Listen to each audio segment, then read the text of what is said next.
Hi, everyone. Thanks for joining us. I'm Nancy Nouse, and I own Benchmark Wealth Management. I'm a CFP, and I'm here with Hall Ballinger, who is also an advisor on our team. He is studying for a CFP, so he'll have those initials here shortly. We're here to talk to you. This is our Financial Foundations presentations, and we're here today to talk about investing. And this is one of I think, the most fun of all the courses we teach, because investing can be a lot of fun, and we want to have some fun with you today.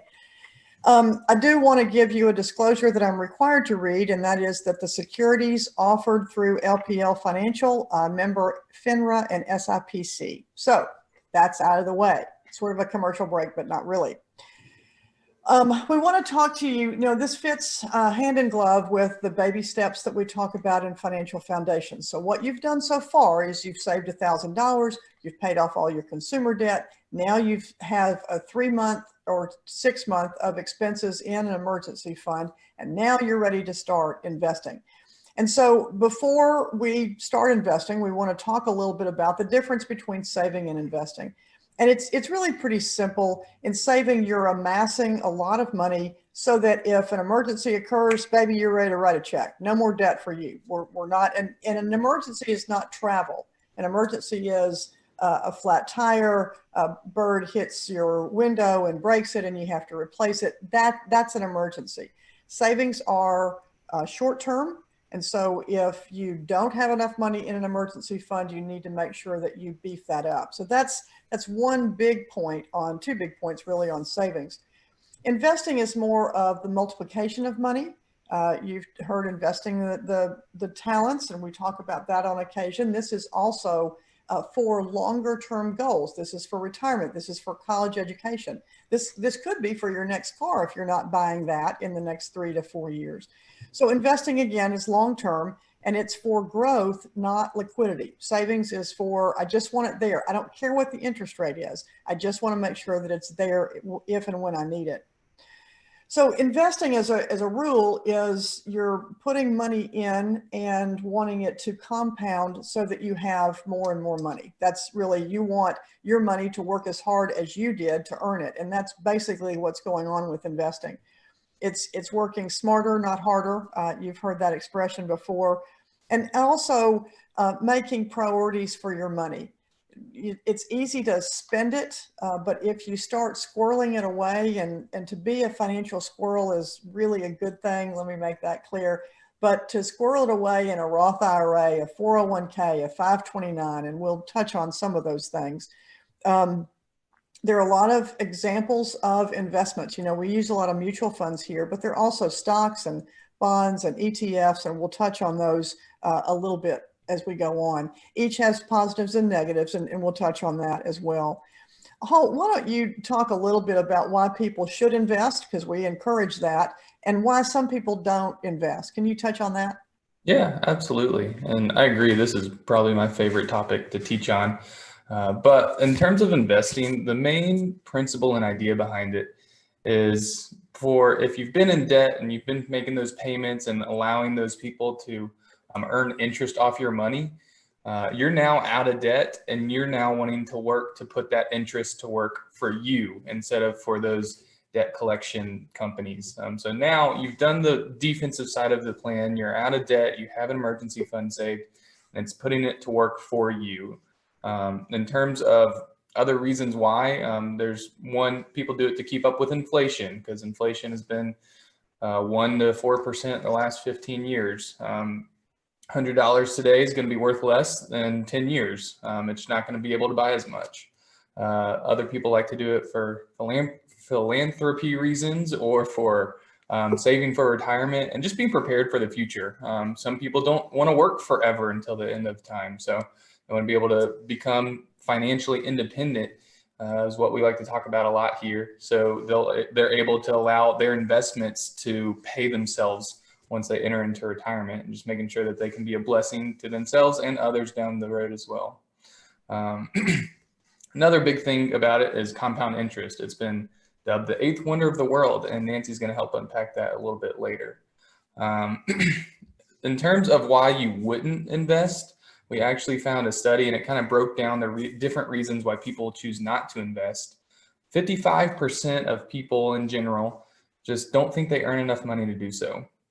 That's a lack of planning, and that's a lack of not having a budget, and it's fairly short-sighted. And so if you feel like that's where you are, come to us. We're happy to put a plan in place to get you to where you need to be. It's not, you don't make, it's not a level. It's just making sure you have the percentages right and being diligent about it.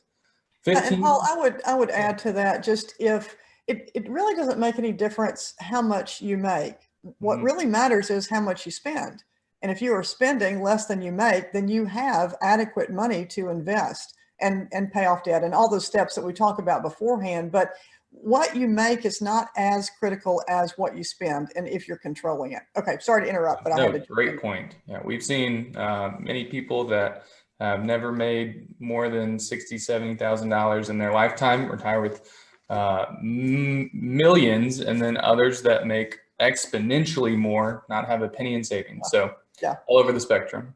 In terms of those statistics, 15% say the next biggest percentage is they just don't want to invest. If that's not you, then you're probably watching this for some other reason. We're not sure, but we're happy to have you. And then 10% just say they're not knowledgeable enough. 8% don't trust it. 8% have fear of losses, and 4% don't have enough time to learn or to invest and manage those investments. If any of those are you, again, that's what we want to be here to help talk against. We want to help educate you through watching this video and just getting you prepared to figure out what those next steps for you specifically look like. Another thing people want to know is, what questions should I ask myself before making an investment? First, obviously, we want to make sure, are you out of debt? Are you debt free? Do I have that emergency fund in place that Nancy was talking about? Am I budgeting every dollar? Yes, budgeting is important. Again, regardless of however much money you're making or spending, the budget is an imperative tool, and that is going to be able to dictate the level of investing that you can do. Next would be, do I understand what I'm investing in? If it's a stock, mutual fund, ETF, bond, annuity, whatever it is out there, do I understand it? Don't ever invest in something that you don't understand what it is. And then to that extent, can I teach that to someone else? The true testament to if you know what you're investing in. A few other questions is, what are my goals and objectives behind these investments? What's that time horizon, my risk tolerance? Can I go in something that's going to be extremely volatile? Can I stomach the big ups and downs that will happen if it's in a high risk investment or something a little bit less risky, more in line with your risk profile? Also, another thing to be very aware of are the fees, expenses, or commissions that come along with any investing. You want to make sure you know exactly what you're paying for and how much that is. And then finally, who is responsible for managing the investment? Is it myself? Is it an advisor that I'm partnering with? Is it a robo-cop or a robo-advisor out there? Just make sure that you're aware, and regardless of it's you or not you, that you're not just hands off, but you're actively involved. You're being brought into the discussion, and you're on board with everything that's going on as well. And then I have to read a disclosure as well. All investing, including stocks and mutual funds, involves risk, including loss of principal. There's no guarantee that a diversified portfolio will enhance overall returns or outperform a non-diversified portfolio. Diversification does not fully protect against market risk. So again, there's always risk involved if you're investing into the market, which we'll talk about. Yeah, and when you come to talk to any of us, we're going to go over that risk reward with you to make sure that you have a good understanding and that you could actually teach someone else how to do it. You know, we're all about education and transparency. It's very important to us. As we go through and define some of the investments, I'm going to start with the word stock, and we've all used it. And in this case, stock is the same word as equity. And that means that when a company, for example, says, you know what, we need to raise money, we want to build a new headquarters, for example, there are a number of ways that they can raise that money. One, they can go to the bank and borrow it, and some do. Two, they can sell a little piece of themselves, and that's what a stock is. That's what having equity in a company is. and I'm going to use this pad of paper here to illustrate that if you own a stock that, and we'll just say that the name of the stock is paper. If you own this paper and the stock price goes up, you do well. If the stock price goes down, you don't do well, but you rise and you fall on this one individual security, equity stock, this one stock. So you can imagine that could be pretty risky. If you pick an Amazon or a Walmart or a FedEx or something like that, when they're at $10 a share and you hold it for a long period of time, you might do well. But you also could have bought Backyard Burger and not done quite as well. So a stock is an individual security that you hold a piece of that company. When you get into investing, you know, one of the things we encourage a lot of our clients to do is use a mutual fund, because in our illustration, this was just one stock. In a mutual fund, you own a whole host of stocks. So in this illustration, if this stock was still in this mutual fund, and if it does well, you go up a little bit. If it does poorly, you go down a little bit. But the mutual fund's not nearly as affected by what an individual stock performance is. You're going to be much more diversified and have more downside protection, if you will, if you're invested in a host of stocks, not just one. That's really the point. And you know, we use terms all the time like equity and portfolio and stock and holding and that kind of stuff. And one of the reasons that we do this class is because we want to make crystal clear as much as we possibly can. This is a different language. So if you're already not tracking with us, then call us. It's our fault. If what we're saying is not coming through, then that's our lack of communication skills. But we want to make sure that you understand as much as you want to. I mean, there's a lot of job security here for us, because a lot of people are like, I don't want to know. I just want you to do it. That's fine, but we want to make sure that we've educated you as much as we possibly can. When you get into a stock, there are a number of different kinds of stock. They're called asset classes. It can be large company, small company, it can be international, domestic, etc. So there are all kinds of different stocks, and all that has to be considered before you start purchasing that. And just like Hall, there's a disclosure. International investing involves special risks such as currency fluctuation and political instability, and may not be suitable for all investors. In addition, in diversification with stock, there's also sectors. You've heard that term a ton on the news, like technology, like healthcare. Those are considered sectors. That's hilarious. Or sectors, depending on where you're from. Just kidding. Oh, wait, another disclosure. Because of their narrow focus, sector investing will be subject to greater volatility than investing more broadly across many sectors and companies, which is kind of our whole point in saying that's why we use so many mutual funds, because then you've got diversification across the board. There are roughly 8,000 different stocks available for purchase, and more every day, it seems. So that's why I think you need a guide, you need an advisor to help you through that. And we don't recommend individual stocks all that frequently for that very reason. But many of you are in companies that issue a lot of shares of your company, like FedEx or IP or Nike or any of those. We work with a lot of those clients, and that's a really important part of your portfolio to make sure that you don't have too many eggs in that one basket. I've talked a little bit about stocks, and Hall's going to touch now on bonds and a little bit more about how the stock market works. So Hall, over to you. Yeah, so like Nancy mentioned, when a company wants to raise money, they have the option of issuing equity, issuing more stock to raise those funds. You go out and buy it, and you've now purchased a small piece of whatever company that was. You're entitled to some of those profits or losses. A bond is when a company wants to raise capital, but they don't want to issue any more stock. They decide instead to issue debt. And so they say, you know, we're going to issue, normally it's a 10-year note, 10-year bond, and say, if you lend us X amount of dollars, $10,000, we'll pay it back at 4% every single year up until it matures on its maturity date in 10 years.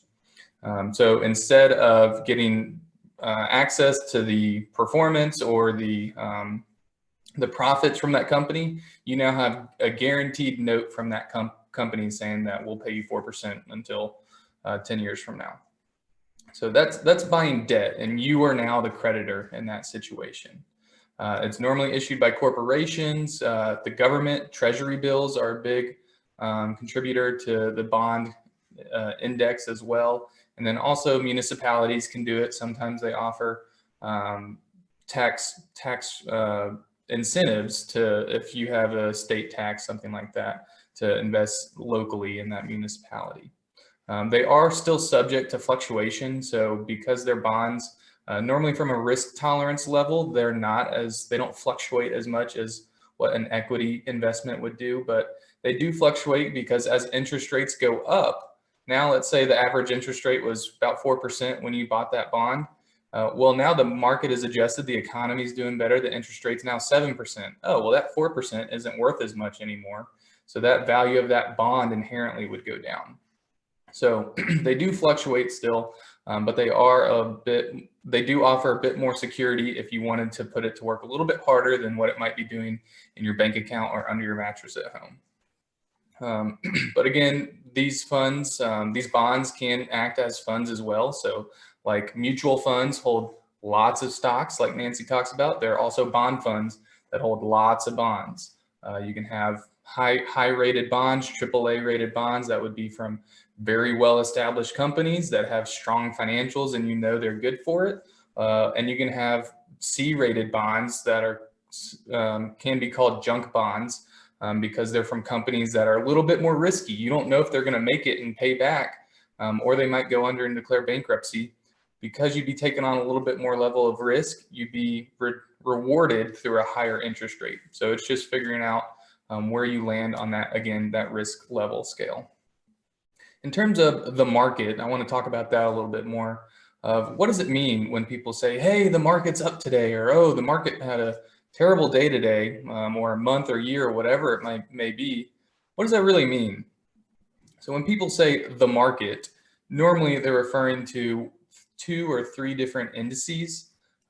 Anytime you want to list a stock or anything on a market, you have to go through an exchange, like the New York Stock Exchange is what you would list it on. And there are 3 main indexes that people like to monitor. The first one is the S&P 500. Standard & Poor's 500, it owns 500 different stocks in there, and they're largely the big name brands that you've heard in your everyday in the United States. They're companies that have done well, and the goal is to broaden its base over all those sectors in the market itself to get a gauge on how companies overall and in general are doing. That's the S&P 500. The other one is the Dow Jones. So the Dow Jones, it's not 500 stocks, but it's 30. But it's 30 very well established stocks. They're normally titans of their industry, and they're a little bit more conservative. They're a little bit more, they have the market share that they want, and they're trying to sustain that market share. And so you're getting you're getting kind of a temperature check of what those companies that are established in your everyday companies, how they're performing in this market right now. The third one would be the NASDAQ composite. So the NASDAQ, almost the opposite of the Dow Jones, but instead it's made up of a lot of smaller growth oriented companies. So these are companies that, when I say small, anywhere from 2 billion to 5 billion in terms of assets, but so very well established, but they're looking to gain more market share. They're trying to grow. They're very growth oriented versus what the Dow would be considered value oriented. So the NASDAQ does have higher fluctuations, higher highs, lower lows, but in terms of risk, it's carrying that higher risk with it. So those are the 3 different indexes that people mainly refer to when they talk about the market. And people just like to use those as benchmarks in terms of what their personal investments are doing themselves. So it's a good way to have some checks and balances with your personal investments to make sure they're working as hard as they can be. Nancy, do you want to tell us more about what compound investing does and how that looks? Sure. First of all, great explanation. And if in our workshop right now, you're like, I didn't understand everything that Hall said or Nancy said about stocks or any of that, that's okay. That we don't expect you to know everything there is to know. If you do, then maybe you want to come work with us. That'd be okay. We're always adding to the team. But the point of all this, again, is just to touch on enough where you feel like, okay, I never heard the explanation of the NASDAQ as well as Hall just did it. And I feel like I have a greater understanding. That's all we're looking for here. Now, this concept, what is compounding and how do I make it work for me, is what was it? We called it, Hall, the eighth wonder of the world, something like that. And the whole idea is time and reinvestment. So that if you have $100 and you put it in an account and it makes 10%, that at the end of the year, after 12 months, it takes 12 months, you put in 100, it grew 10%, now you have 110. That's great, all right? Because you didn't have anything to do with that. You worked hard, you put in $100, now your money's working for you. Well, you leave it in there another year, you make another 10%, and now you make $11. So it's principal, $100, earnings, interest, $10. Now interest on your interest, now you have $121. And guess what? You didn't do anything on that except put the money in and let it grow. And here's the big mistake that investors make. They put the money in and then they take it out. And then they put the money in and then they take it out because something happens in the market. It's like if a farmer started planting seeds and every time it got dry or it rained too hard or whatever, he dug up the seeds. You have to let the seeds grow. You have to ride out the highs and lows. And I want to read you an illustration that I think is really good. Let's assume, I said 10%, and that's a little hard to come by. Let's assume a constant return of 5%. And let's assume that we've got a 25-year-old who wants to accumulate $1 million by the time that they're 60. So this gal needs to put away $880 a month away. Well, okay, who can do that at 25? Maybe not. But can you do 50 and then can you increase it to 75 and can you increase it to 100? And remember the seed illustration, never take it out. That compounding is going to make an enormous difference. If you're 25, this gal only needs to put away $880 a month. But if you're 35, you've got to put away $1,670. And if you're 45, you've got to put away $3,700, a little over $3,700. What's the point? The point is start early. But there's another point. If you didn't start early, there is always hope. You can start right where you are and you can get her done. I promise, I've seen it for years. We see it almost every day. So it's definitely a possibility. Everything I said was hypothetical. We're throwing out numbers to give you an illustration. But I think the thing I love about compounding, one of my very favorite things to do at my house is I come home from work and the dishwasher's almost full and I put in that last glass and then I run the dishwasher. And the satisfaction of knowing that something else is working while I'm not, I love that. That's what this is. Something's working while you're watching television. Compounding interest is a very, very powerful thing and can really work to your advantage. You know, Hall, I threw out a bunch of, investments and growth rates and that kind of thing. What's reasonable? What can people look for when they're thinking about investing? And we get this question a fair amount, but we always tell people that it's relative to what your goals are. It's relative to your time horizon, your risk level, all of that. But to give you some things to think about, the historical S&P return since the 1950s has been around 8%. So you can, not guaranteed, but on average over many, many years, that's years of lots of growth, years of lots of loss, and years in the middle that are just sitting there or a little above. On average, it has averaged 8%. So to give you an idea, if you're driving, we like to use the analogy of driving from where you are right now to Los Angeles. Let's assume you're in Memphis, because we love Memphis. It all depends on what kind of car are you going to take? How fast are you going to drive? Are there maintenance issues? Are there toll roads, constructions, everything that you're going to hit? We use the S&P 500, the market. We use that as it's like driving and you only stop for gas to eat food. There's no construction, no traffic. You're just going the speed limit. So that is kind of what we want to give you the inclination of kind of expected returns. And again, none of this is guaranteed. This is all based on historical performance. And that's the other thing we'd really recommend and suggest is anytime you do invest in something, look at the past performance of it. Make sure there is a proven track record, a history of what it's done in the past. And don't look at just the last few years if they've been good years. Go find a year that wasn't so good. Go back to 2008. 2008 was a terrible year in the market and see what it did there. Okay, if it went down 50%, would you be able to stomach that if it did it again? The bigger point is what did it do in 2009?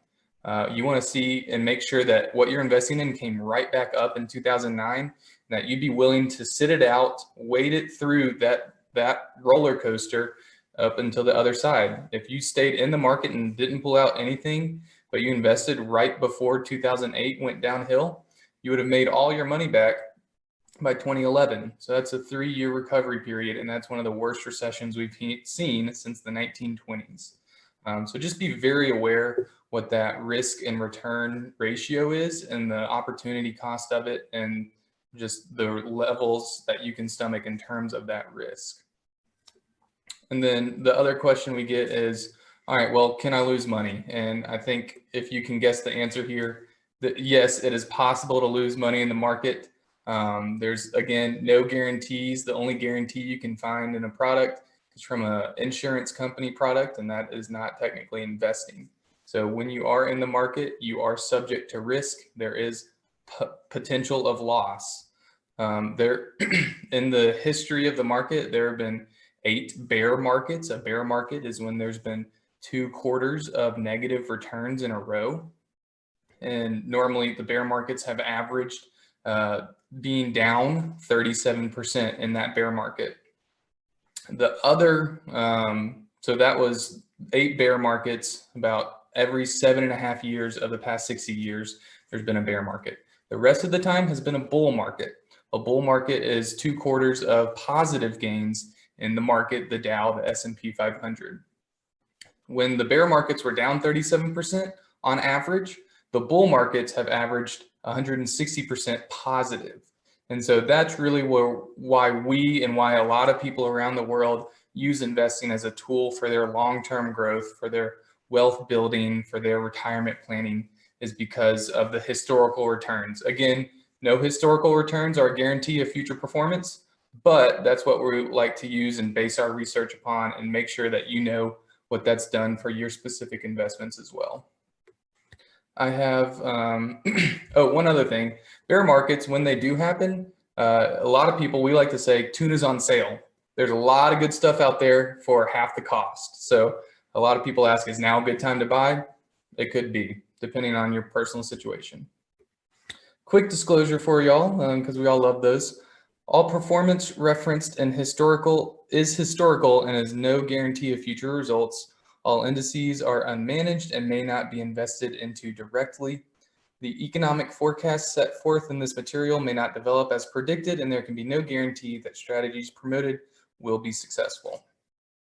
Nancy. Nice job. That's one of the best disclosures I've heard this entire time. So nicely done. Very nicely done. All right, do you want to wrap us up? Yeah, I will. Our last question is, a lot of these terms, they're just intimidating. What do I need to know before I invest? And I'm glad you asked. There are 6 things really. Number 1 is check your emotions at the door. And what I mean by that is, if you want to take emotion out of investing, then have a whole lot of money in savings, have a whole lot of money in your emergency fund. Because when I've been doing this for a while and I've seen some very quick losses in a day and it can make people very emotional. Well, if you're very emotional about the money that you have invested, but you have a year's expenses in an emergency fund, it takes the emotion out of it. So you have to check your emotions at the door. You have to understand going into it, you've got to be sober. Can you have losses? Yes, Hall just told us that. Is it possible? Is it likely? Heck yeah. On paper, if you hold for a long period of time, we don't think those losses are going to stay with you for a long time, but a lot depends on everything that we've listed. So you have to be sober and you have to check your emotions at the door. Number two, kind of along the same lines, you have to invest for long term, and long term is not a month. Long term is not a day. I used to joke with clients, don't call me when the market goes down and I won't call you when it goes up. It was a joke. But the point is, it's not a short period of time. Long term means 3 years, 4 years, 5 years, or longer. Your retirement is not tomorrow for most of you listening to this. So you have to consider that you want to be in this for the long term. And don't be digging up the seeds. Don't be jumping off and on the roller coaster, because it's going to be doing this, and you have to stay on. You have to stay on. Number three, understand your risk tolerance. I am a risk taker. I'm a big risk taker. That's why I own a small company. Hall is a big risk taker. He's under 30. I was like that when I was under 32. If you're not a risk taker, that's okay. Some of my older clients are big risk takers. Some of my younger clients are really not risk takers. So there's not a right or wrong. It's where are you and what is your comfort level? We use the term, what's your sleep factor? If anything that you're doing is keeping you up at night, we need to pull back on the growth focus. So wherever you are is fine. You just have to know where you are and determine your comfort level. Number four, choose your investment vehicles carefully. Hall and I have tried to explain the stocks, the bonds, the mutual funds, all those different options. Those have to be chosen carefully. And all three of those have different pieces to them. So you can have different kinds of bonds or stocks or mutual funds in different sectors. All of those are different choices. And I think that's why you need advice. And that's why we feel like we have job security. And we'd love to help you with that if you want us to. And which leads me to number five, and that is ask for help.